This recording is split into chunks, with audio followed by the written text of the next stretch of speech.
টানা বর্ষণে নদ নদীর পানি বাড়ায় কুড়িগ্রাম, সিরাজগঞ্জ সহ কয়েকটি জেলায় বন্যা পরিস্থিতির আরও অবনতি হয়েছে। নতুন করে প্লাবিত হয়েছে জয়পুরহাট, পঞ্চগড় ও ঠাকুরগাঁও জেলা। এদিকে দিনাজপুরে 1 এবং কুড়িগ্রামে 4 জনের মৃত্যু হয়েছে। এ নিয়ে গত দুদিনে উত্তরাঞ্চলে 20 জনের মৃত্যু হয়েছে। বন্যার কারণে কুড়িগ্রামের সাথে সারা দেশের সড়ক এবং দিনাজপুরে সড়ক ও রেল যোগাযোগ এবং লালমনিরহাট বুড়িমারি এবং লালমনিরহাট কাউনিয়া রেল যোগাযোগ বন্ধ রয়েছে। বিস্তারিত ডেস্ক রিপোর্টে। প্রকৃতির বৈরী আচরণে অসহায় মানুষগুলোর কিবা করার আছে।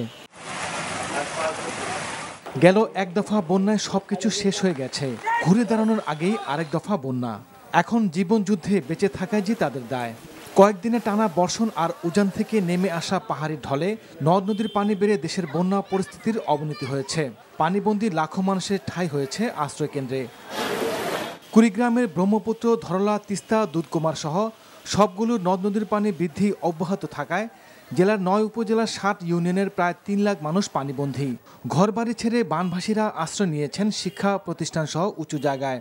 কুড়িগ্রাম রংপুর মহাসড়কে পানি ওঠায় কুড়িগ্রামের সাথে সারা দেশের সড়ক যোগাযোগ বন্ধ রয়েছে। বন্যার পানিতে ডুবে ও সাপের কামড়ে 2 জনের মৃত্যু হয়েছে।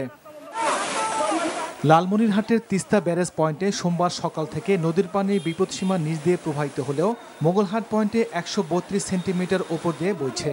জেলার 5 উপজেলার 35 ইউনিয়নই বন্যা কবলিত, পানিবন্দী কয়েক লাখ মানুষ। টাঙ্গন নদীর পানি বিপদসীমার 40 সেন্টিমিটার ওপর দিয়ে প্রবাহিত হওয়ায় ঠাকুরগাঁয়ে বন্যা পরিস্থিতির অবনতি হয়েছে। বন্যায় 5 উপজেলার 40টি ইউনিয়নের কয়েক লাখ মানুষ পানিবন্দী। দিনাজপুরের শহর রক্ষা বাঁধ ভেঙে তলিয়ে গেছে বিস্তীর্ণ এলাকার জনপদ। দিনাজপুরের সাথে সারা দেশে ট্রেন চলাচল বন্ধ রয়েছে। শহর রক্ষা বাঁধ সংস্কার ও দুর্গতদের উদ্ধার কাজে সহযোগিতার জন্য সেনাবাহিনী কাজ করছে। ভারী বর্ষণে নগর, আত্রাই ও মান্দা নদীর বেড়িবাঁধ ভেঙে 50,000 মানুষ পানিবন্দী।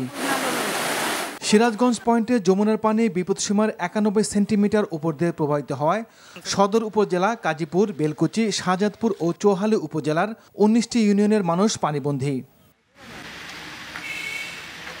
জয়পুরহাট জেলার সবকটি নদ নদীর পানি বৃদ্ধি পেয়ে প্লাবিত হয়েছে নিম্নাঞ্চল।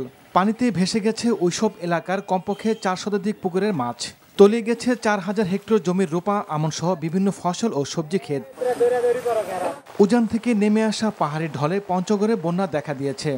বন্যায় সদর উপজেলার চাকলাহাট ইউনিয়নের 56টি গ্রামের মানুষ পানিবন্দী।